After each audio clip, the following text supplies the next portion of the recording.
అందరు praise lord. దేవుని కృపను బట్టి ఆయన మహాదయ వలన ఇంతవరకు కూడా మనం అందరం సజీవులమై ఉన్నాం. మీరు కూడా అలాగే ఉన్నారని నమ్ముతున్నాం. మీ కొరకై అనుదినము ప్రార్థన కూడా చేస్తూ వస్తుంటున్నాం. మన అనుదిన యొక్క భాగముగా కొంత వాక్యమును కొంత సాక్ష్యమును వింటూ వస్తున్నారు. అది ఎంతోమందికి మేలుకరంగా ఉంటుందని నమ్ముతున్నాము. మీకు ఏదైనా సందేహాలు ఉంటే మీరు మాతో కూడా పంచుకోనండి. ప్రార్థన చేసుకొని ప్రారంభిస్తాం. ప్రేంగళ మా పడవ తండ్రి, నమ్మకమైన మా దేవా, మహాగణుడు మహోన్నతుడివి, నిత్య నివాసమైన తండ్రి, నీకు వందనములు స్తోత్రాలు చెల్లించుకుంటున్నాం.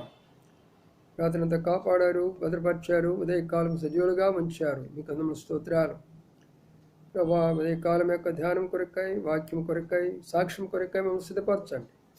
ఎవరైతే ఆశతో చూస్తుంటున్నారో నీ వాక్యం వినాలని, సాక్షి వినాలని అప్పుడు హృదయాలను సిద్ధపరచండి ప్రభా. ఎవరైతే అలాంటి అనుభవాలు కూడా వెళుతూ ఉంటున్నారో మా తండ్రి, ఆ అనుభవాలను బట్టి వారు నిరాశపడకుండా ప్రభు కొరకై ధైర్యంగా నిలబడట్లో సహాయం చేయమని ప్రార్థిస్తుంటున్నాం. దాసుని అభిషేకించండి, కావలసిన శ్రేష్టమైన మాటలు దాచేయమని వేడుకుంటూ ఘనత మహిమ ప్రభావాలు మీకు ఆరోపించుకుంటూ కనబడినటువంటి అంధకార శక్తులు మీ నామపడ బంధిస్తూ మిమ్మల్ని తగ్గించుకుంటూ మీ వైపు చూస్తూ యేసయ్య పరిశుద్ధ నామమున స్తుతించి ప్రార్థించి కనపరిచి వేడుకొంచున్నాము తండ్రి, ఆమేన్.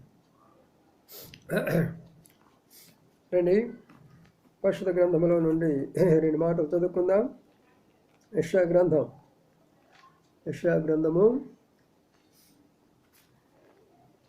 66 అధ్యాయం. యెషయా 66లో ఒక మాట చదువుకుందాం. అందరూ కూడా బైబిల్ తీసి నేను చదివేటప్పుడు మీరు కూడా చూడండి, అప్పుడు మీకు కూడా అర్థమైపోతుంది. యెషయా 66:3 అధ్యాయము 3వ వచనం. జనములు నీ వెలుగునకు వచ్చెదరు, రాజులు నీ ఉదయకాంతికి వచ్చెదరు. కన్నులెత్తి చుట్టూ చూడుము, వీరందరూ కూడుకొని నీ యొద్దకు వచ్చుచున్నారు. నీ కుమారులు దూరం నుండి నీ వచ్చుచున్నారు, నీ కుమార్తెలో చంకబడి వచ్చుచున్నారు. అదే అధ్యాయంలో చివరి వచనం 22. వారిలో ఒంటరైన వాడు 1000 మంది అగును, ఎన్నిక లేని వాడు బలమైన జనమగును. యెహోవానగు నేను ఆయన కాలమున ఈ కార్యమును త్వరపెట్టుదును. తిరిగి యోహాను సువార్త తిరిగి లూకాసు వార్త 10వ అధ్యాయం. లూకాసు వార్త 10వ అధ్యాయంలో మరొక మాట చదువుకుందాం. లూకాసు వార్త 10వ అధ్యాయం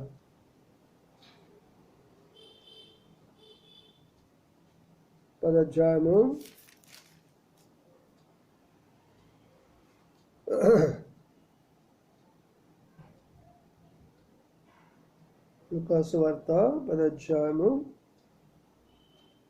38వ వచనం నుండి అంతట వారు ప్రయాణమై పోచుండగా ఆయన ఒక గ్రామంలో ప్రవేశించెను.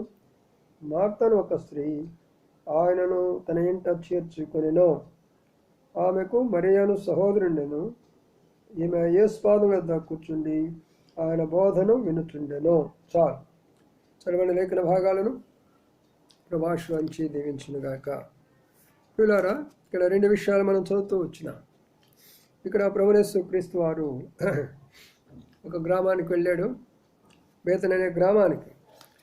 అక్కడ ఒక స్త్రీ ప్రభువును చేర్చుకున్నది. ఆమె పేరు మార్త. ఆమె ఇంటిలోనికి చేర్చుకుంది. ఆమె పేరు మార్త. ఆమెకు సహోదరు ఉంది, మరియా. ఒక సహోదరుడు కూడా ఉన్నాడు, లాజరు. మరి ఆమె తన ఇంటిలో చేర్చుకున్నదని బట్టి ఆ కుటుంబం గొప్పగా మార్పు చెందింది. మార్త మార్పు చెందింది, మరి అనే సహోదరి మార్పు చెందింది, లాజరు అనే యొక్క యవనస్తుడు కూడా మార్పు చెందాడు. కాబట్టి ప్రభువుని మన గృహాల్లో చేర్చుకున్నాడని బట్టి ఏం జరుగుతుంది? మన యొక్క జీవితాల్లో, మన కుటుంబాల్లో, మన కుటుంబ సభ్యుల్లో కూడా మార్పు చెందుతుంది. గమనించారా? ఎప్పుడు మార్పు వస్తుంది? ప్రభువును మనం చేర్చుకోవాలి, మన కుటుంబంలో చేర్చుకోవాలి, ప్రభువును ఆహ్వానించాలి. ఇప్పుడేం జరుగుతుంది? ఆ కుటుంబంలో గొప్ప మార్పులు వస్తాయి. అవి మార్పులు రాకమునుపు చాలా కార్యాలు జరుగుతాయి. దేవుని యొక్క వాక్యము మొట్టమొదటిగా ప్రేమగా బోధించబడుతుంది. అప్పుడు వినిగానే లోబడితే వాళ్ళు ధన్యులు. ఎంత చెప్పినా కూడా వినకుండా కఠినపరిస్తే దేవుడు శిక్షించి మరి ఆయన లోపరుచుకొని పరలోకానికి పంపిస్తాడు. కఠినంగా మరి ఆయన ఆ పరిస్థితి రాకుండా మనం చూసుకోవాలి. ఆయన చెప్పినప్పుడు మనం వినుకుంటే ప్రేమతోటి కఠినమైన శిక్ష మనకు ఉండదు. ఎప్పుడైతే ఆయన చెప్పినా కూడా మనం లోబడమో కఠినమైన శిక్ష ఉంటుంది. అది నా జీవితంలో ఎన్నోసార్లు అనుభవించాను, చెప్తూనే వస్తున్నాను. కాబట్టి ప్రియులారా, ఉదయకాల సమయంలో మన యొక్క భర్తలను మార్చుకోవాలనుకున్నా, మన బిడ్డలను మార్చుకోవాలనుకున్నా ముందు మీరు చేర్చుకోండి. ఆ తర్వాత మరి ఏం చేయాలా? ప్రభుని ఆహ్వానించాలా.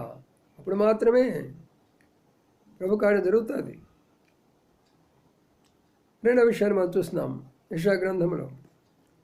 చూడము, మరి ఇక్కడ జనులు నీ దగ్గరికి వస్తారు, రాజులు నీ ఉదయకాంతికి వస్తారు, జనములు నీ దగ్గరికి వస్తారు అని యెషయా ప్రవక్త చెప్తూ వచ్చాడు. వారిలో ఎన్నిక లేనివాడు బలమైనటువంటి జనాంగం అయిపోయినాడు, వారిలో ఒంటరైన వాడు బలమైనటువంటి జనాంగం అయిపోయినాడు అనే మాటలు మనం చదువుకున్నాం. ఈ 2 వచనాలు నా జీవితంలో నెరవేరినవి కాబట్టి ఈరోజు నా మీతో ఈ సాక్ష్యాన్ని పంచుకుంటున్నాను. శ్రద్ధగా వినండి. నిన్నటి దినాన సోదరుడు దేవదాస్ గారు కమ్యూనిస్టుగా ఉండి ఆయన ఎలాగా మారేయడం, మరి ఆ విషయాన్ని గురించి నేను కొన్ని విషయాలు మీతో చెప్తూ వచ్చాను. మరి ఈ రోజున మరి ప్రాముఖ్యమైనటువంటి మరి కొన్ని విషయాలు చెప్తాను, శ్రద్ధగా వినండి. ఆయన సమీపంలోనే కొంత దూరంలో, అది కార్పొరేషన్ కాలనీ అంటారు, అక్కడ ఒక సహోదరుడు ఉన్నాడు. ఆయన పేరు వెంకట్రావు గారు అంటారు. ఆయన భార్య ఉన్నది. ఆమె కొంచెం భక్తిపరురాలు. ఆయన కూడా కొంచెం ఉంటుంది, కానీ బయట క్రైస్తవుడని చెప్పుకోలేడు. నేను క్రైస్తవుడని చెప్పుకోలేడు. ఆయన బ్యాంకులో పనిచేస్తుంటున్నాడు, బ్యాంక్ ఉద్యోగి ఆయన. ఆయనకి 2 బిడ్డలు ఉన్నారు. మరి దాదాపుగా 45-50 సంవత్సరాల లోపు ఉండొచ్చు ఆయనకి. మరి ఇంకా కొంచెం తక్కువేమో, బహుశా 40 సంవత్సరాలు ఆ ప్రాంతంలో ఉండొచ్చు. అయితే మరి ఆయన తన క్రైస్తవుని చెప్పుకోవడానికి సిగ్గుపడతాడు. క్రైస్తవుడే, అయితే నామకార్థమైన క్రైస్తవుడు. బ్యాంకులో పనిచేస్తాడు. మరి సహోదరి మాత్రం కొంచెం ఆత్మీయపరురాలు, వాక్యం ఆశపడుతుంది, ప్రార్థన కూడా ఆశపడుతుంది. ఒక రోజున మరి నేను ఆ గృహాన్ని దర్శించడం జరిగింది. నేను చెప్పాను కదా, నా పని అదే, నా డ్యూటీ చేసుకుంటాను. అయిన తర్వాత ఎక్కడెక్కడ తెలుగు వాళ్ళు ఉన్నారు, వాళ్ళు హిందువులైనా సరే, వాళ్ళు క్రైస్తవులైనా సరే, ఎవరైనా సరే, వాళ్ళు దర్శించేది నా బాధ్యత. చెప్పవలసిన మాటలు చెప్పవలసిన బాధ్యత నాది. అందుకని వెళ్ళాను, ఆ గృహాన్ని దర్శించాను. వెళ్ళిన వెంటనే మరి ప్రైజ్ లార్డ్ చెప్పేస్తే సహోదరి వచ్చింది, ప్రైజ్ లార్డ్ చెప్పింది. కూర్చొని బ్రదర్ అన్నారు, కూర్చోబెట్టారు. ఆ తర్వాత ఏంటని అన్నారు. అమ్మ, ఇట్లా సంగతి దేవుని యొక్క సేవ చేస్తున్నాను, మరి మీ యొక్క గృహాన్ని దర్శించి మరి ప్రార్థించాలని వచ్చానని అన్నారు. సరే, సంతోషం, కూర్చోమని చెప్పాను. ఆ తర్వాత లోనికి వెళ్ళారు, కొంచెం మంచినీళ్ళు ఇచ్చారు, కొంచెం కాఫీ, టీ కూడా ఇచ్చారు. అవి కూడా పుచ్చుకున్నాను. ఆ తర్వాత కొన్ని మాటలు వాక్యం తీసి చెప్తూ ఉంటున్నాను. పడుతున్నాడు. ఎక్కడున్నాడు? ఈ యొక్క మొదటి వరండాలో మేము కూర్చొని వాక్యం చెప్తూ ఉంటే హాల్లో ఆయన అవతల గదిలో క్యారమ్ బోర్డు ఆడుకుంటున్నాడు. ఇక్కడ వాక్యం చెప్తుంటే రాలా, ప్రార్థన చేస్తుంటే రాలా. ఆమె పిలిచింది, ఏమండి రండి, బ్రదర్ వచ్చారు కదా, వాక్యం చెప్తున్నారు, పాస్టర్ గారు రండి అని అన్నారు. నువ్వేలే, నేను తర్వాత వింటానులే అని అన్నాడు. లెక్క చేయకుండా ఉన్నాడు. సరే, ప్రార్థించాను, వాక్యం చెప్పాను. మార్త ఎలాగా చేర్చుకుందో ఆమె నన్ను ఆ గృహంలో చేర్చుకుంది. ఆ తర్వాత ప్రార్థన చేసి వచ్చేసాను. ఇలాగ 2-3 సార్లు ఆ గృహాన్ని దర్శించాను, వాక్యం చెప్పాను, ప్రార్థన చేసేసి మందిరానికి రమ్మని ఆహ్వానిస్తుంటే రావటం లేదు. ఆయన నేను వెళ్ళి వాక్యం చెప్పానంటే లోన్ ఉంటాడు తలుపేసుకొని క్యారం ఆడుకుంటా ఉంటాడు, కానీ బయటికి రాడు. ఏ పనులు పెట్టుకుంటా ఉంటాడు, రాడు. 2-3 సార్లు దర్శించిన తర్వాత సరే రాలేదు కదా పోనీలే అని ప్రార్థన చేస్తూ ఉన్నాను ఆ కుటుంబం కొరకై. కొన్ని దినాలు అయిన తర్వాత సెలవు దినాల్లో సహోదరి ఏం చేసిందంటే, వాళ్ళూరు ఇక్కడ మరి రాజమండ్రి దగ్గర అది ఉంటుంది, అనకాపల్లి లేదా ఆ ప్రాంతంలో వాళ్ళూరు ఉన్నది అది. అయితే మరి ఆ సహోదరి సెలవుల కొరకే బిడ్డలు తీసుకొని ఇంటికి వచ్చేసేసింది. అయితే సహోదరుడు మరి ఒంటరిగా ఉన్నాడు. అప్పుడు మరి బ్యాంక్కి వెళ్ళిపోయినాడు. అప్పుడు వాళ్ళు ఏం చేస్తారంటే, ఇక్కడ ఎవరైతే ఇన్ని సంవత్సరాలు పనిచేస్తారో వాళ్ళకి ట్రాన్స్ఫర్ ఇస్తాను, అది కూడా ప్రత్యేకంగా గుజరాత్ ప్రాంతంలో ట్రాన్స్ఫర్ చేయాలనేది వాళ్ళ యొక్క ప్రపోజల్ పెట్టారు. గుజరాత్ అంటే అది నాకు చాలా భయం. గుజరాత్ ఆ ప్రాంతం వాళ్ళు చాలా కఠినంగా ఉంటారు మనుషులు కూడా. అందుకనే చాలా భయం ఆ ప్రాంతంలో ట్రాన్స్ఫర్ చేయాలంటేనే, పోవాలంటేనే, పని చేయాలంటేనే. ఆయన బ్యాంక్కి వెళ్ళాడంట, ఆ మాట చెప్పాడంట, అయ్యో ట్రాన్స్ఫర్ చేస్తే నేను నా భార్య బిడ్డలు, గుజరాత్ అంటే చాలా దూరము, చాలా కష్టము, భాష మార్పు, ఇక్కడేదో కొద్దో గొప్ప మంది తెలిసారే అని చెప్పేసేసి ఆయన చాలా బాధపడుతూ వచ్చాడు. ఇంటికాడ కూర్చున్నప్పుడు దేవుడు ఆయనతో మాట్లాడడం మొదలుపెట్టాడు. ఎందుకు నువ్వు బాధపడుతున్నావు? నీ ఇంటికి నా దాసుడు వచ్చాడు, నీకు వాక్యం చెప్పడానికి దాసుడు వచ్చాడు, ప్రార్థన చేయడానికి మీ దాసుడు వచ్చాడు. మరి నువ్వేం చేసావు? ఆయన వాక్యం విన్నావా, ప్రార్థన చేసావా, తృణీకరించినావు. దానివల్ల ఈరోజు నీకేమొచ్చింది? బాధ వచ్చింది కదా. వెళ్ళు, ఫలానా స్థలంలో ఆయన ఉంటారు, వెళ్ళి ప్రార్థన చేయించుకో అని చెప్పి ప్రభు ఆయన ప్రేరేపించాడట. ఆయన ప్రేరేపించాడు. నేను ఎక్కడ ఉంటున్నానో ఆయనకి తెలియదు కూడా తెలియదు, కానీ అడ్రస్ చెప్పాను. నేను ఫలానా స్థలంలో ఫలానా లైన్లో ఉంటానని మాత్రం అడ్రస్ ఆ ఇంట్లో చెప్పాను. ఒకరోజు ఉదయం మరి నేను కాలేజీకి వెళ్ళబోతున్నాను, ఉదయాన్నే టిఫిన్ అయిపోయింది. ఆ టైంలో వచ్చాడు, తలుపు కొట్టాడు. తలుపు తీసేసాను. వెంకట్రావు గారు. నేను ఆశ్చర్యపోయినాను, ఇదేంటి ఈయన నా ఇంటికి రావడమా? నేను వాళ్ళ ఇంటికి పోతే నన్ను లెక్క చేయలేదే, వాక్యం చెప్తామంటే వినలేదే, ప్రార్థన చేయాలంటే రాలేదు కదా. అంత తృణీకరించిన వ్యక్తి ఎందుకు వచ్చాడు, ఏంటి అసలు కారణము అనుకున్నాను. రెండు బ్రదరా అని అన్నాను. వచ్చాడు, కూర్చున్నాడు, చాలా బాధతో చెప్పాడు. ఏంటి అని అన్నాడు. పిఠాపురం వాళ్ళది, నా భార్య పిఠాపురము, మాది పిఠాపురము, భార్య బిడ్డలు వెళ్ళారు బ్రదరు, సెలవులకు వెళ్ళారు. సరే ఇప్పుడు నాకు బ్యాంకుకి వెళితే వాళ్ళు ఏం చెప్పారంటే, నీకు ట్రాన్స్ఫర్ వస్తుంది, అది కూడా గుజరాత్ వస్తుంది అని చెప్తే చాలా భయం అయిపోయింది. ఇంటికి వచ్చి చాలా బాధగా ఏడుస్తూ బాధపడుతూ ఉన్నాను, దుఃఖపడుతున్నాను. అప్పుడు ప్రభు నాకు ఒక ప్రేరేపణ ఇచ్చాడు, మీ దగ్గరికి వెళ్ళి ప్రార్థన చేయించుకోమని ప్రేరేపణ ఇచ్చాడు అని అన్నారు. అలాగనా, సంతోషం అని చెప్పి ఆయనకు వాక్యం చెప్పాను, మరి ప్రార్థన చేశాను. ప్రభా మీ చిత్తమైతే ఇంకా కొంతకాలం ఆయన రక్షణ అవసరం. ఇక్కడ ఇప్పుడే సహోదరి వాక్యం విన్నారు, బిడ్డలు ఇప్పుడే చదువుకుంటున్నారు.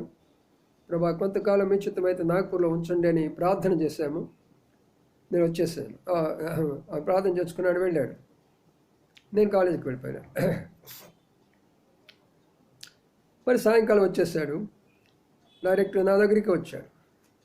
పిలిచాను, టీ కాఫీ ఏదో ఇవ్వాల్సింది ఇచ్చాను. ఏంటి బ్రదర్ అన్న, ఆ యొక్క ట్రాన్స్ఫర్ లిస్ట్లో అందరి పేర్లు ఉన్నాయి కానీ నా పేరు లేదు బ్రదర్ అని అన్నాడు.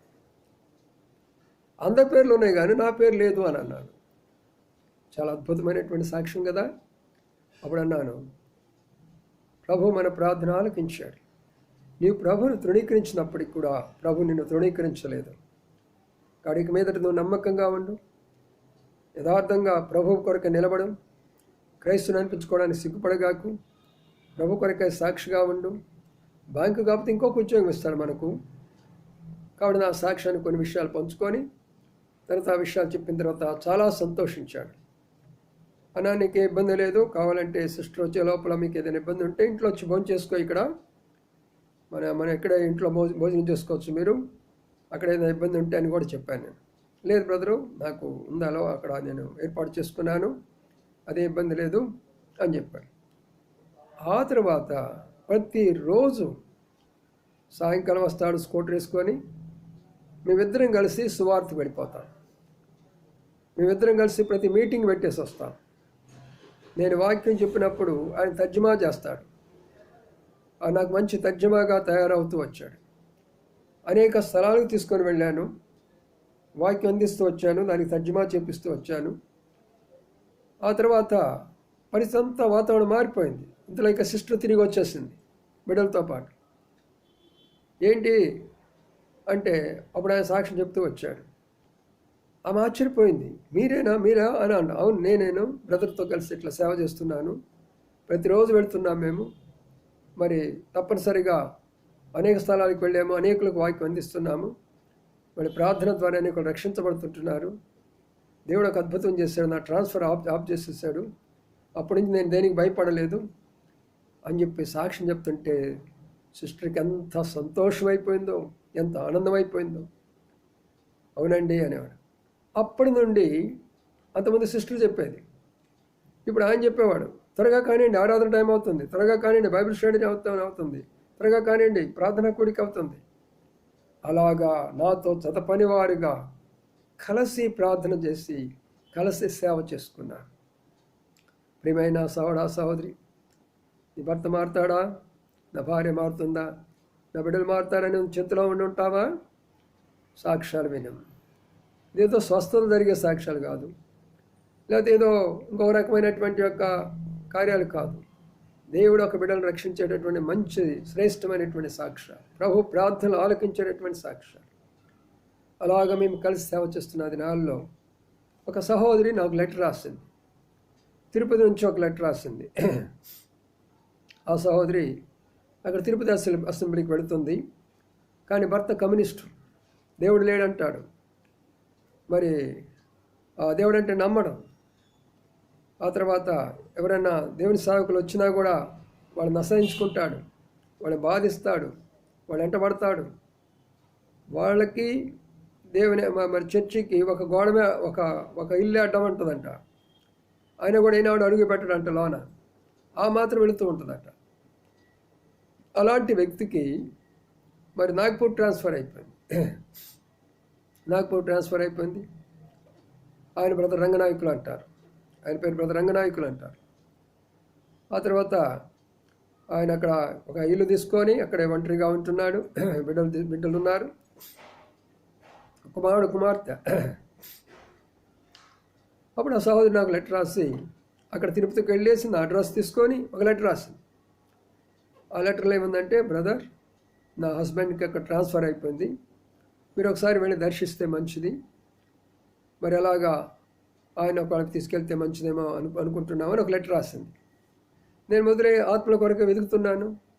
ఒక ఆత్మ దొరికిందంటే ఒక బంగారం దొరికినట్టు నాకు.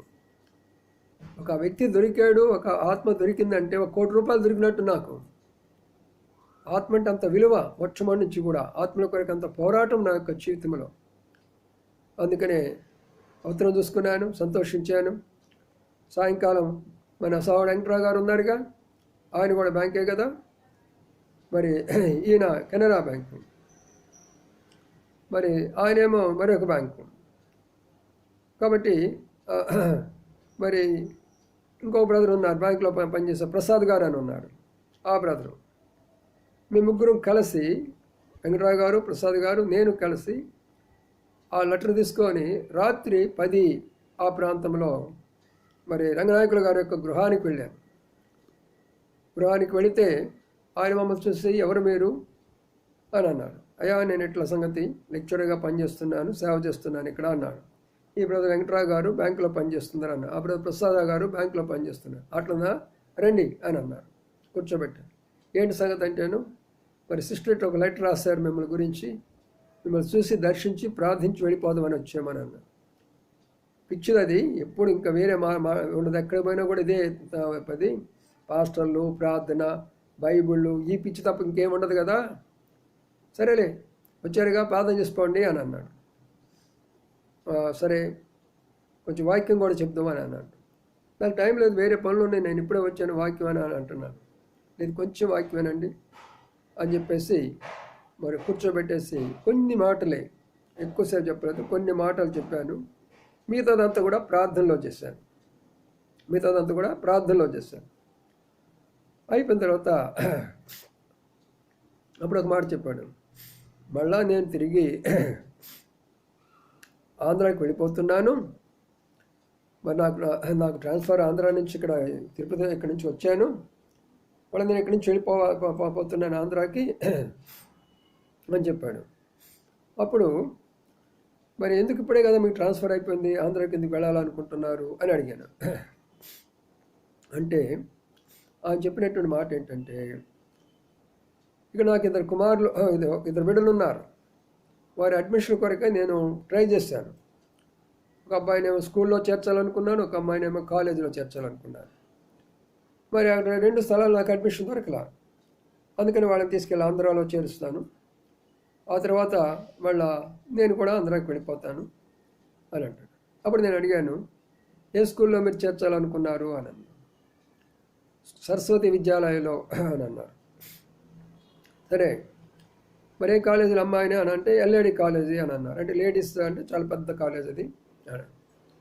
సరే అలాగనే ఒక పని చేద్దాము, మరి రేపు అబ్బాయిని మీరు అక్కడ పంపించండి మరి స్కూల్ దగ్గరకు, ఆ తర్వాత మరి నేను మాట్లాడతాము, ఏమంటారో చూద్దాం అని అన్నాను.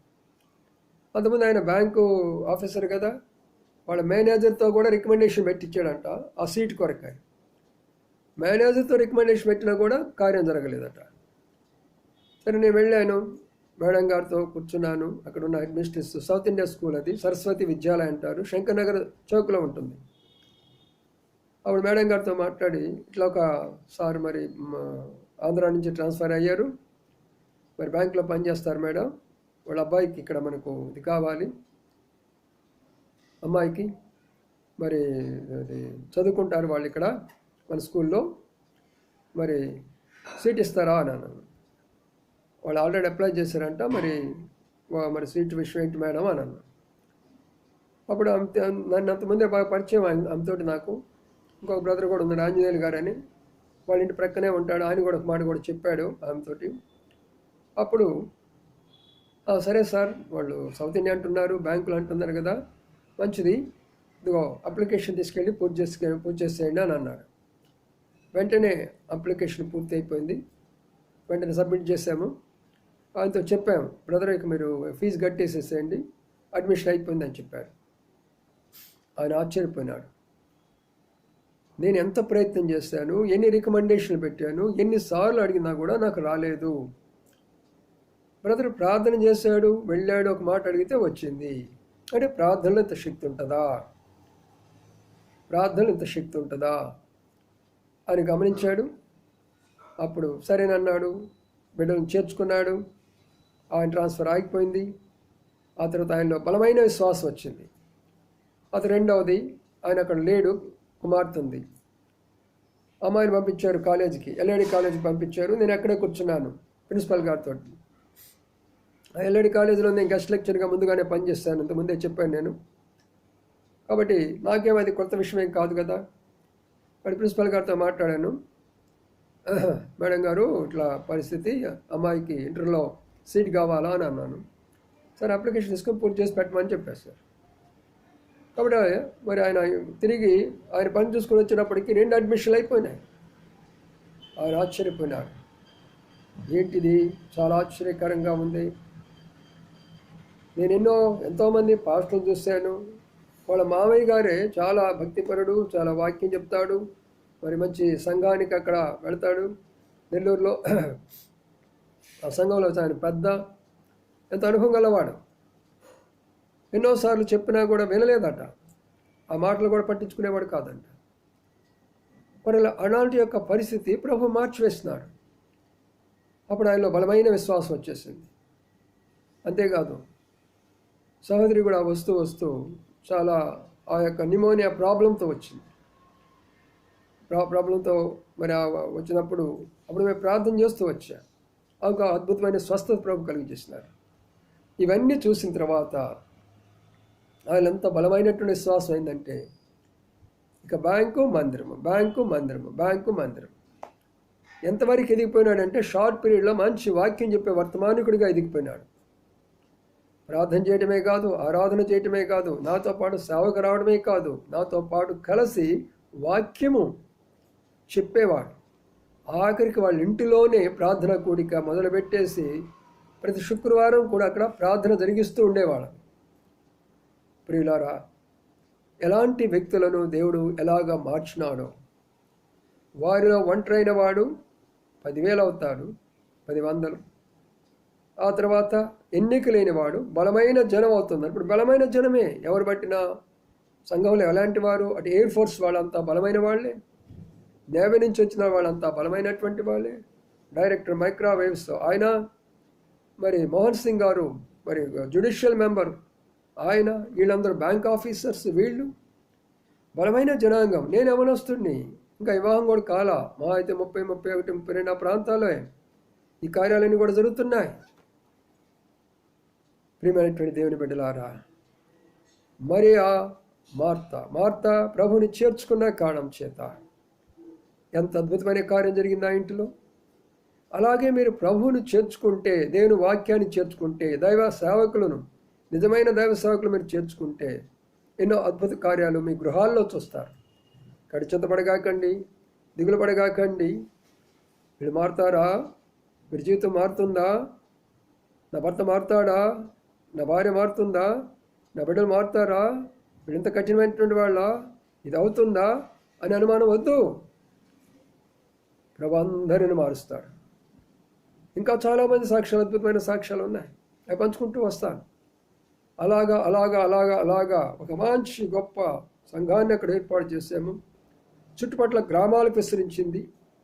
గ్రామాల నుంచి ఎంతెంతో దూరం నుంచి వచ్చేవాళ్ళు, గోండియా అనే ప్రాంతం నుంచి వచ్చేవాళ్ళు, మరి ఇంకా అలాగా చాలా ప్రాంతం నుంచి వచ్చేటటువంటి వారు. దేవుడు అద్భుతమైన కార్యాలు చేస్తున్నాడు. చివరి వరకు కూడా ఆఖరణ మన భగత్ సింగ్ గారు వచ్చి కాన్వొకేషన్ పెట్టి నాగ్పూర్లో ఆయన సాక్ష్యం కూడా చెప్పాడు. ప్రియమైన సహోదరి, ఈ మాటలుంటున్నా మీరు దిగులు పడవద్దు, చింతపడవద్దు. వాక్య ప్రకారం మీరు జీవిస్తురండి. భర్తలు మార్చుకోనండి, మార్పు లేని భార్యలు మార్చుకోనండి, బిడ్డలను మార్చుకొని సంతోషం ఉండవలసిందిగా మనవి చేస్తూ సాక్ష్యాన్ని ఇక్కడ ముగిస్తూ ఉంటున్నాను. కాబట్టి 2 మాటలు గుర్తించుకుందాం, ప్రార్థన చేసుకుందాం. ప్రేంగళ మా పొడవు తండ్రి, నమ్మకం దేవానికి స్తోత్రాలు. వారిలో ఒంటరైన వాడు 1000 మంది అగును, బలమైన జనమవుతారని చెప్పినావు. వాగ్దానాలు నెరవేరుస్తూ వస్తున్నావు. అంతేకాదు ప్రభువా, జనములు నీ వెలుగునకు వస్తారు, నీ ఉదయ కాంతికి వస్తారని చెప్పావు. అవును ప్రభా, మాలో ఆ వెలుగుంటే, ఆ ప్రేమ ఉంటే, ఆ శక్తి మాలో ఉంటే, ప్రభా మా తండ్రి ఆ రక్షణ మాలో ఉంటే అనేకులు మీ దగ్గరికి వస్తారు. నాయన మీ కొందరు స్తోత్ర చెల్లించుకుంటున్నాను. ఉదయకాల మధ్యాహ్నకాల సమయంలో ఈ మాటలు ఉంటున్న ప్రియ బిడ్డలందరినీ ఆశ్రయించి దీవించండి. వారి కుటుంబాలను ఆశ్రయించండి. మార్పు లేని భర్తలను మార్చుకోవడానికి భార్యలు, మార్పు లేని బిడ్డలను మార్చుకోవడానికి తల్లిదండ్రులు, మార్పు లేని భార్యలను మార్చుకోవడానికి భర్తలకు శక్తి అనుగ్రహించండి. ప్రియుల ఆ డ్యూటీలు పోతుండే వాళ్ళకి తోడైండి, క్షేమకరంగా నడిపించమని ప్రార్థిస్తాను. ఈ సాక్ష్యాల ద్వారా అనేకులు బలపరచబడడానికి ప్రభా సహాయకులను వేడుకోండి. యేసయ్య పరిశుద్ధ నామమున స్తుతించి ప్రార్థించి గణపరిచి వేడుకుంటున్నాము తండ్రి, ఆమేన్. అందరికి ప్రైజ్ లార్డ్. దయచేసి వర్తమానం విన్నాం. మీరు ఇలాంటి పరిస్థితులు గుండా వెళుతున్న వారికి షేర్ చేయండి. వారు ఆ వాక్య వినుడి ద్వారా విశ్వాసం కలుగుతుంది, వారు మారుమనసు పొందుతారు, వారికి మీరు సహాయం చేసిన వారు అవుతారు. ఆ ఫలాన్ని మీరు ప్రభు దగ్గర పొందుతారు. ప్రభు మీ కట్టి భారాన్ని అనుగ్రహించును గాక. ఆమేన్.